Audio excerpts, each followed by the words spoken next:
Bienvenidas y bienvenidos a Media 20.1. A raíz del cambio político que tuvimos hace un par de años, pues llegó un nuevo grupo al poder, que se autodenomina la 4T, y estableció una nueva relación con los medios de comunicación. Una relación que aparentemente, digo porque también hay versiones que tenemos encontradas sobre este y otros temas, ha sido una relación de cordialidad, para otros ha sido una relación de censura, en fin, pero lo cierto es que pasamos de un periodismo oficialista en varios medios a un periodismo mucho más libre y mucho más crítico. Sobre este cambio que hemos visto en los medios de comunicación, queremos hoy entrevistar a Alejandro Jiménez. Él es coordinador nacional de opinión de Organización Editorial Mexicana. Y ya de antemano, desde ahora, le agradezco la apertura para tratar estos temas que casi no se abordan en los medios. Pero justo antes de la entrevista, pues le invito a ver algunas de las noticias más relevantes de los últimos días en materia de medios de comunicación.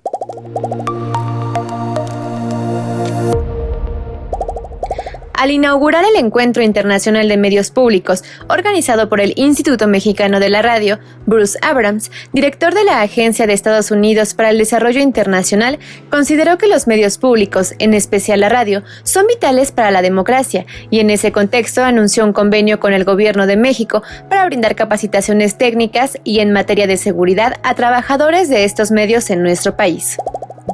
La radio se vuelve como un actor clave en el fortalecimiento de la democracia y los valores democráticos y una herramienta como para USAID y otros donantes para promover la paz y la democracia. La radio tiene capacidad de ir más allá de las grandes ciudades, de sobrepasar las montañas e incluso llegar a donde la infraestructura terrestre no puede. Por ello, como agencia de desarrollo, nos aliamos con el Gobierno de México para llegar a todas las personas a través de la radio. Durante la inauguración del Encuentro Internacional de Medios Públicos, Guillermo Canela, director de Comunicación y Libertad de Expresión de la UNESCO, reiteró que los medios de comunicación públicos deben estar al servicio de la ciudadanía, ser neutrales y no responder a intereses particulares. Y por su parte, Jesús Ramírez Cuevas, coordinador de Comunicación Social de Presidencia, dijo que el gobierno mexicano está comprometido con el fortalecimiento de los medios públicos y la ampliación de su cobertura a nivel nacional. El subsecretario de Prevención y Promoción de la Salud, Hugo López-Gatell, criticó una publicación imprecisa difundida por el periódico El Financiero en Twitter y al día siguiente en su versión impresa, respecto a la cifra de fallecidos por COVID-19 en el país. El mensaje señalaba que el domingo pasado, México rompía récord de muertes diarias con 2.789 y que además, en un solo día se habían registrado 28.115 nuevos casos confirmados. No obstante, previamente las autoridades de salud habían anunciado la integración de una nueva variable denominada casos confirmados por asociación epidemiológica, es decir que sumaron como casos positivos a todas aquellas personas que estuvieron en contacto con algún caso confirmado y que tuvieron algún síntoma, desde el inicio de la pandemia a la fecha. Publicaciones similares a las de El Financiero aparecieron en las portadas de El Universal y Reforma. Esto fue lo que dijo Hugo López-Gatell. El Financiero hoy tiene a bien dar información en tiempo real de algo que no ha verificado, que no ha entendido y que no está dispuesto a entender. O espero que sí se trate de un error y en el próximo minuto desaparezca este tuit. Y este tipo de mensajes enseguida precipitan reacciones también de desinformación, como la que pone un tuitero de nombre Osvaldo Ríos, que dice con respecto a esa nota, y H.L. Gatell se sigue riendo de los muertos. Esto es una evidente ganas de distorsionar la información, de generar encono. Comunicadores víctimas de violencia y desplazamiento forzado critican la desaparición del fideicomiso que sostiene al mecanismo de protección a periodistas y defensores de derechos humanos, y esta semana se manifestaron a las afueras de la oficina del Alto Comisionado de las Naciones Unidas para solicitar su ayuda en el tema, pues señalan que la única manera de garantizar que el dinero para apoyarlos no se toque y que los montos no disminuyan es justamente manteniendo la figura del fideicomiso. Luego de darse a conocer esta información, el Parlamento Federal de Alemania manifestó su apoyo a los comunicadores y pidió al gobierno mexicano garantizar la protección de periodistas y activistas en nuestro país. Este tema aún deberá discutirse en el Senado de la República.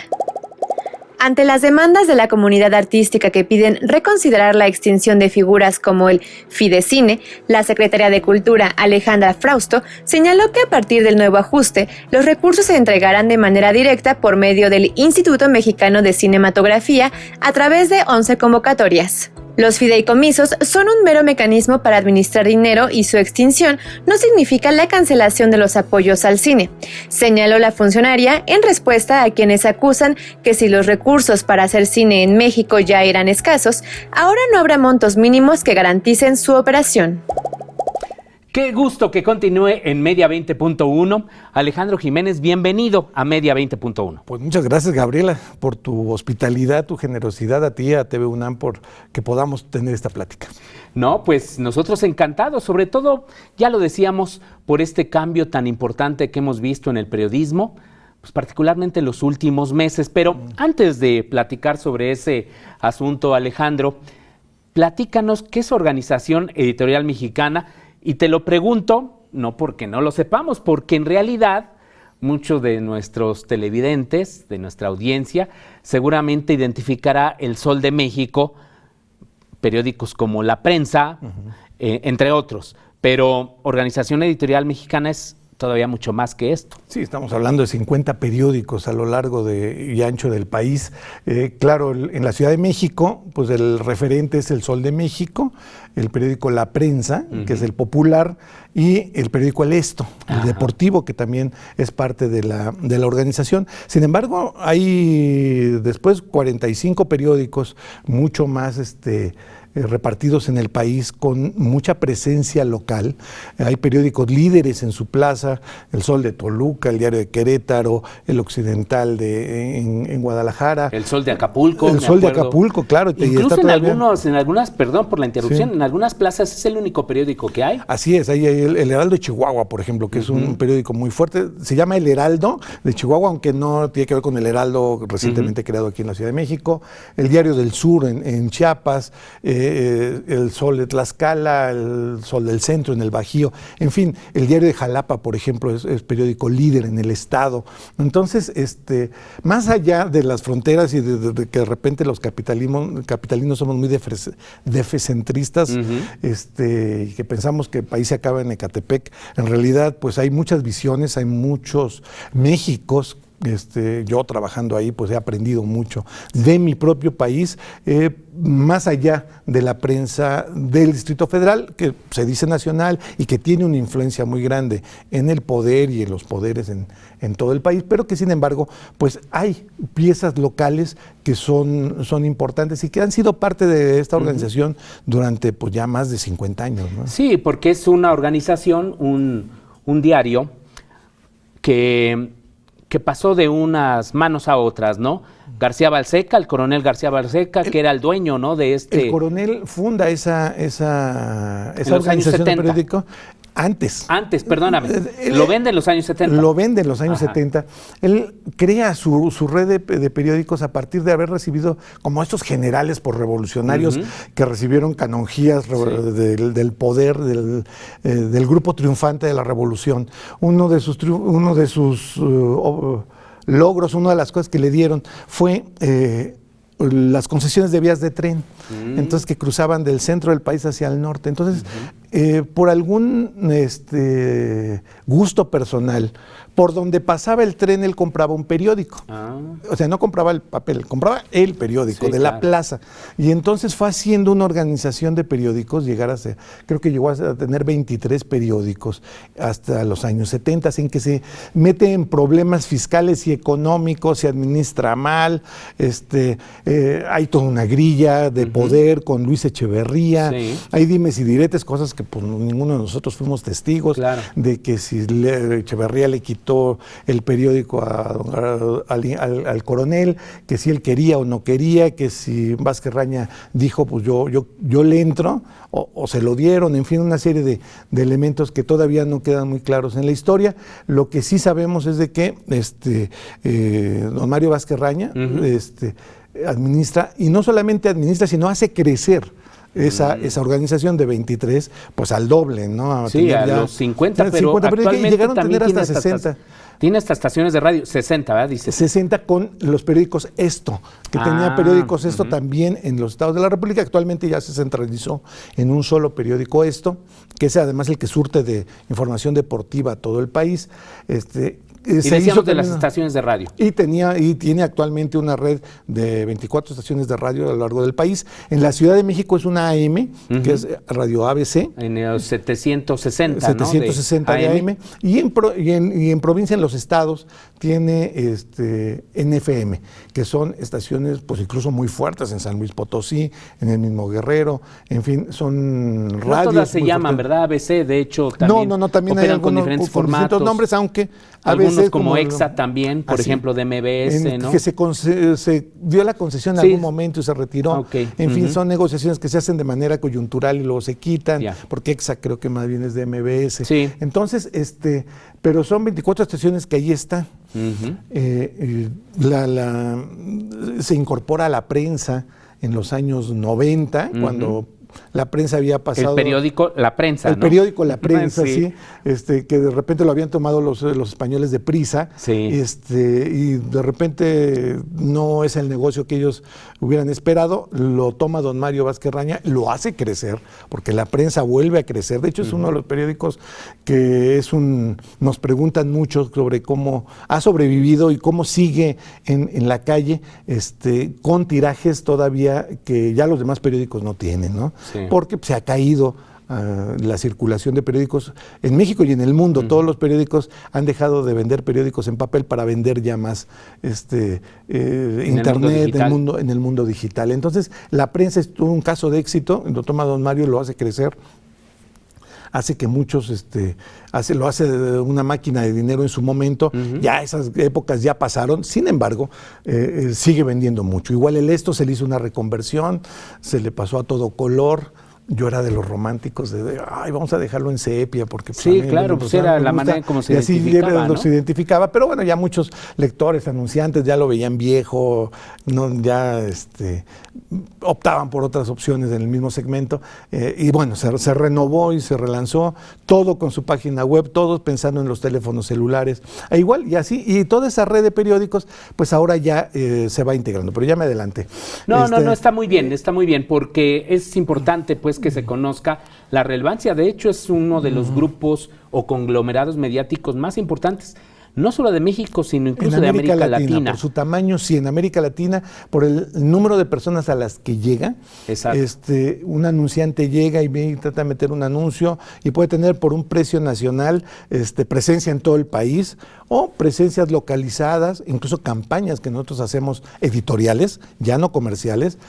Tenemos muy bien ubicado que si de repente tal problema está muy focalizado en el Bajío, pues ahí hay 6 periódicos, ¿no? 4 en Guanajuato, Querétaro, en fin, se puede trabajar editorialmente de manera muy flexible, sí, ¿no? Muy versátil. Porque en otros periódicos nacionales, pues están aquí, son muy fuertes, tienen presencia, poder político, no sé si ya poder económico, pero en esta organización existe esa presencia nacional.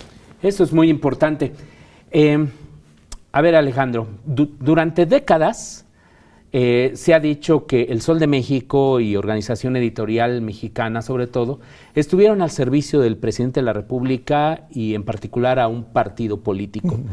Desde tu punto de vista como periodista, pues, independientemente de que ahora tú tengas un cargo ahí, ¿Coincides con esa afirmación? Sí, pero es que fue un hecho, pues fue parte de la historia del país. Hay que tomar en cuenta que muchos de los empresarios de medios de los años 60, 70, fue la manera en la que ellos pudieron hacer crecer sus negocios, cómo se relacionaron con el poder. Y ahí entonces, pues tenemos a los actuales grupos radiofónicos, a las familias Aguirre, a la familia Vargas, las mismas televisoras también en su momento, la mayor parte de los periódicos. Era la forma de interrelacionarse con el poder. Ya había mucho dinero también. Sí, estaba la publicidad oficial. Así como hicieron Azcárraga, Juan Francisco Illy, con esa relación con el poder muy cercana, ¿no?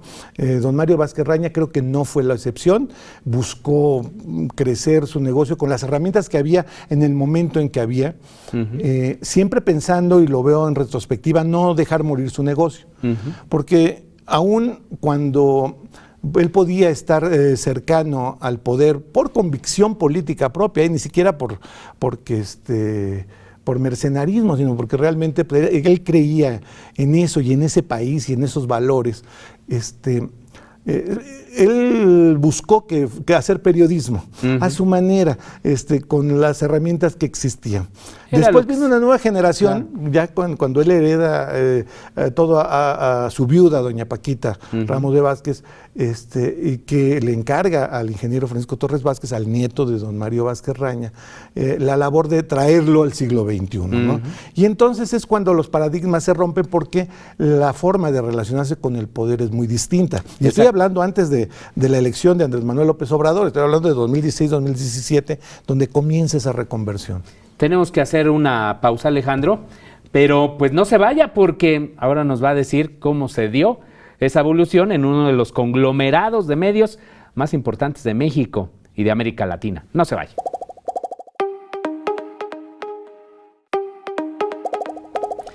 Nos da muchísimo gusto que continúe en Media 20.1 platicando con Alejandro Jiménez. Él se encarga de toda el área editorial de Organización Editorial Mexicana, con todos estos 50 periódicos a nivel nacional, y que nos decías antes del corte, estaba viviendo una transición. Don Mario Vázquez Raña falleció hace que 3 años. No, en 2015. Ya 5 años. Exacto, en febrero de 2015 él fallece.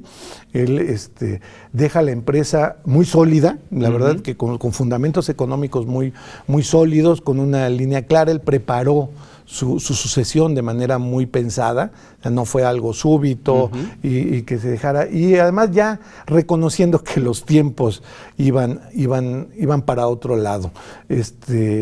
Pensó dentro de todo su equipo, por supuesto, en la única persona en la que podía confiar en ese momento, que era su esposa, doña Paquita Ramos de Vázquez. Que sigue apareciendo, ¿no? Es la presidenta del Consejo de Administración, presidenta de todo el grupo, nuestra jefa máxima.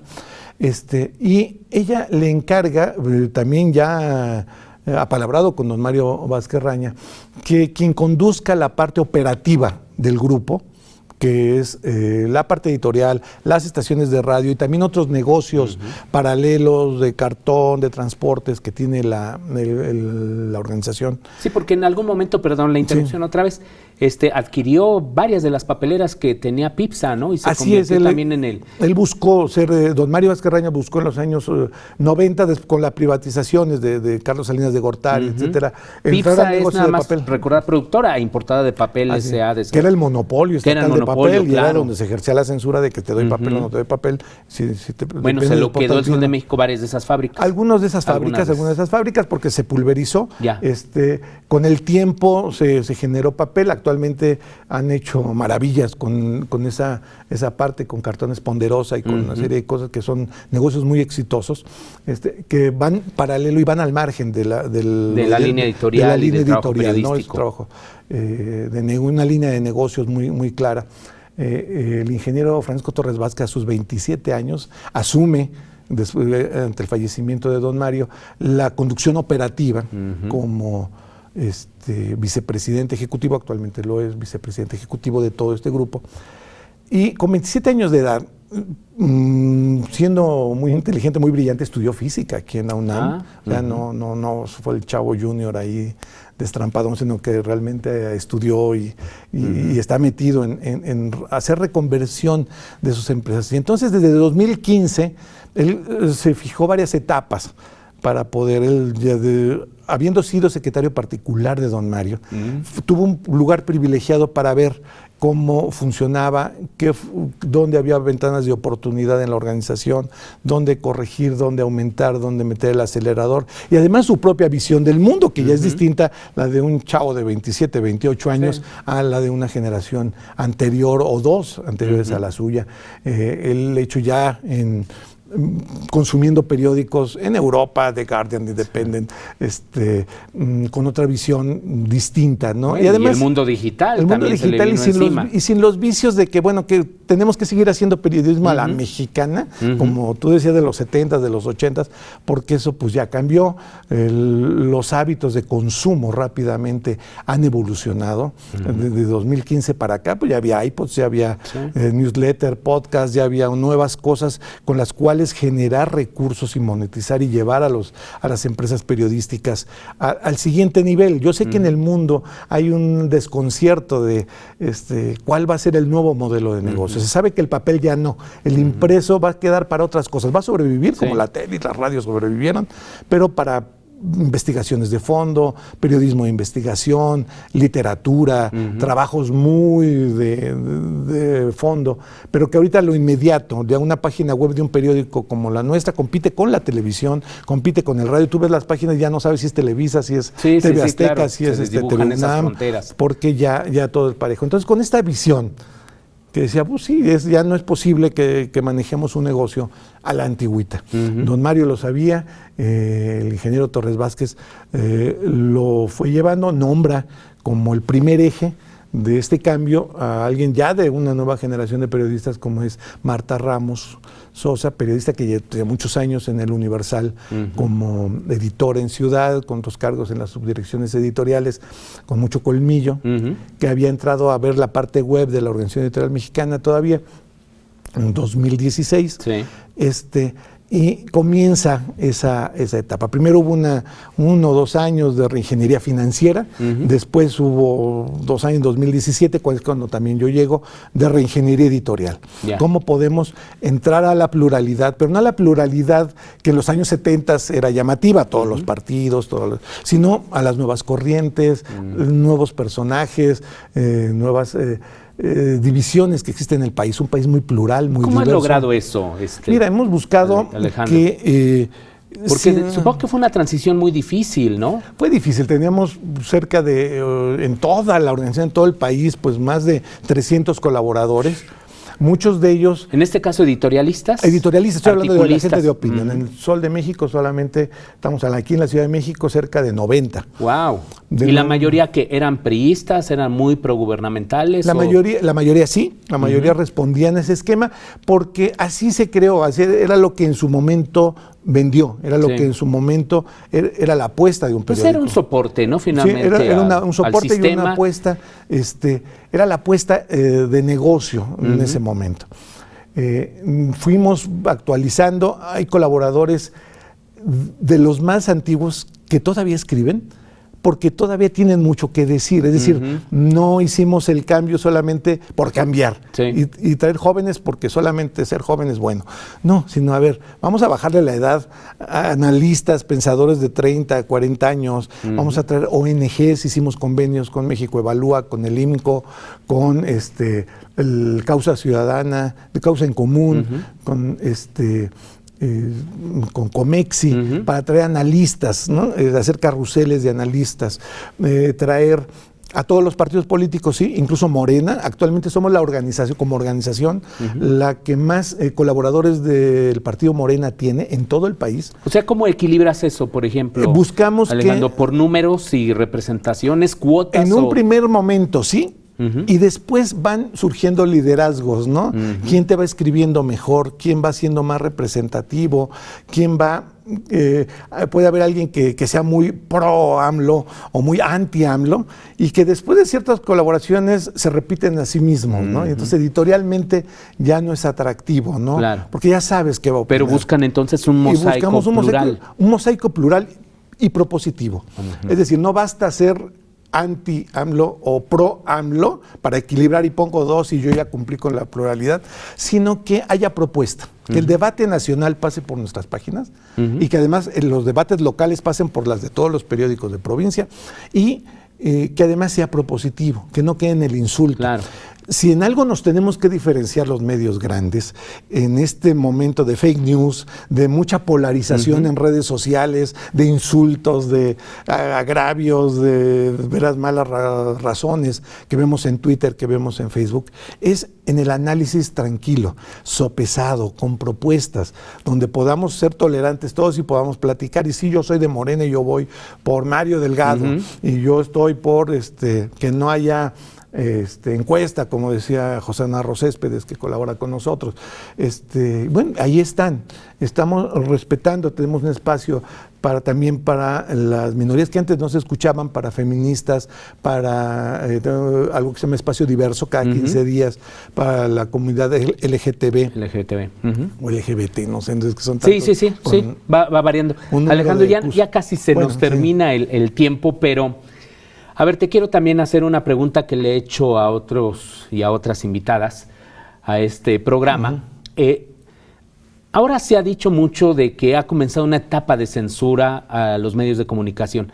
En el Sol de México y todo lo que representa, ¿han vivido censura directa o indirecta por parte del actual gobierno? No nos gusta que el presidente de la República todos los días esté hablando mal de los medios. De repente, ahorita ya se encasilló en 2 o 3 periódicos. Exactamente, como que parece dirigido hacia los que le molesta su crítica, porque pensamos que eso crea un mal clima contra los periodistas y los comunicadores, cuando ha habido tantos asesinatos en el país, somos el país con más periodistas asesinados en América Latina.